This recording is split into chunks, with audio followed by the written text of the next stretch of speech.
In the last two episodes, we went through the psychology of how I closed $500,000 in 11 months without a single sales call and how to actually open a conversation with someone cold on LinkedIn. In this episode, we're going to run through, once you've opened that conversation, how to actually book the meeting with them and go on to close them. The first principle of booking a meeting with someone is by qualifying them. You have to make sure that the person you're speaking to is worth your time, fit the parameters of who the ideal client is for yourself, and are able to actually benefit from your service. The way that you do this, and I would just grab a piece of paper and I would just think, what is the minimum amount of questions I can ask to get to a point where I understand this person is someone I actually want to work with and someone that I can actually help. I will give you a framework which kind of helps give you an understanding of what these questions should look like, but grab a piece of paper and just write down what is the minimum amount of information I need to know from a prospect to understand whether I actually want to work with them. The framework which I like to use is called BANT. So what does BANT actually stand for? So the B stands for budget, and then the A is for authority, the N is for need, and the T is for timeline. Please ignore my terrible handwriting.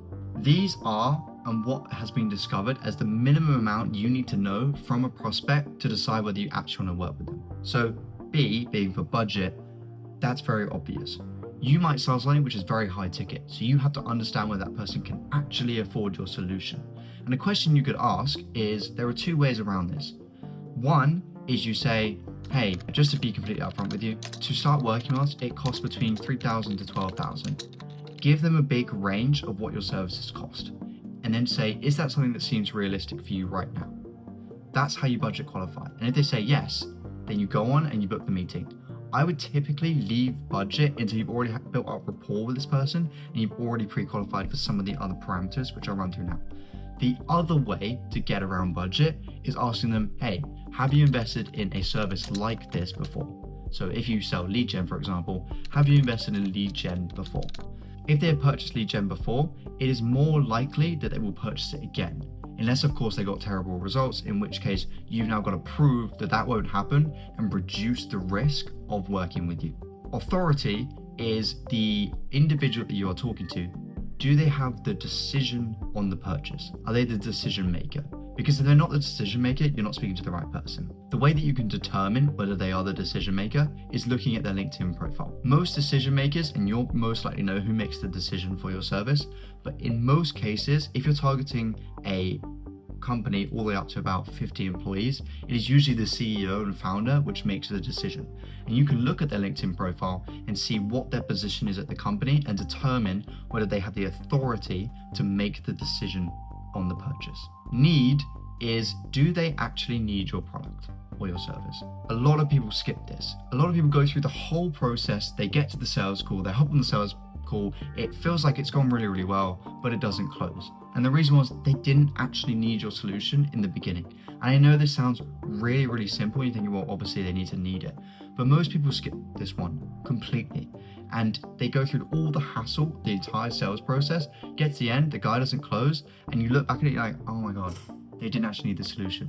Like if I was selling lead gen and they're already generating leads and they are qualified leads, they don't need my service. And so you move on and you talk to the next person. The way that you identify the need is by looking at their goal. So where do they actually want to get to? And whether your service is the bridge to that outcome or that dream outcome that they want to get to. That's how you identify the need. Need is something that you need to focus on the most in the conversation. Because like I said, it doesn't matter if they have the budget, it doesn't matter if they have the authority, it doesn't matter if they have the time to commit or want to do this now. If there is no need, there is no urgency to actually make the purchasing decision. So you have to ensure there is a need. Now the cool thing is you can create this need. And that is a bit more advanced in terms of sell by chat, but you can get to a point where they might go, yeah, but we're already generating leads, for example. But you might say to them, okay, how many are you generating? They'll be like, yeah, we're generating 5 a week. Be like, okay, what's your maximum capacity? And they'll be like, well, I can probably take on 15. And they'll be like, okay, what if we could help you generate 15 leads a week? And then you've created a need. And so you've kind of moved the goalposts of where they want to get to in that example. So the need is the most important part. And I'm gonna highlight that or box it. The need is the most important part when selling to a prospect. Finally, it's timeline. There are two instances of timeline.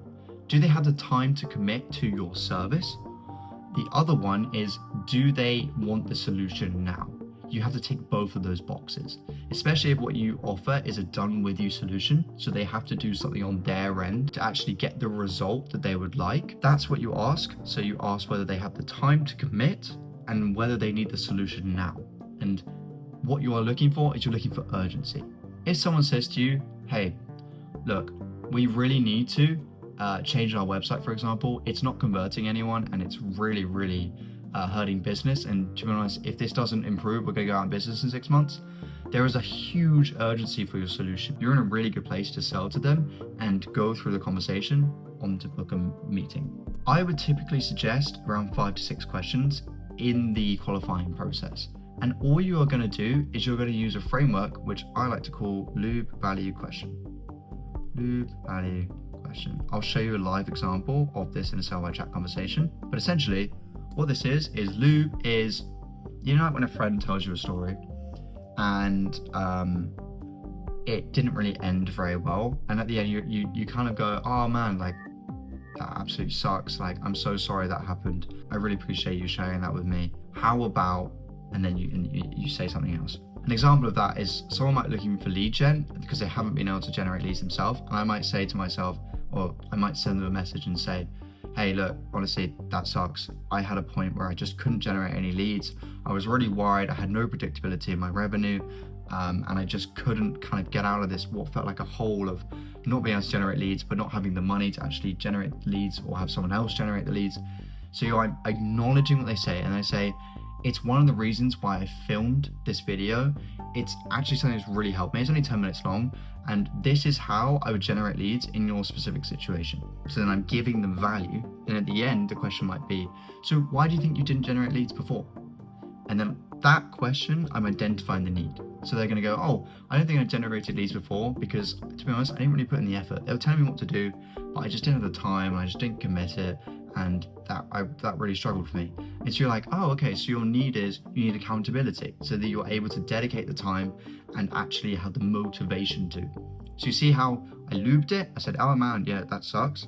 I gave them value by giving them a video of how to actually solve that problem of generating leads. Now, of course, that lead magnet or that pocket of value you give them, it's only a small proportion. It's like looking through a hole, whereas your solution is the full picture of how to solve lead gen, for example.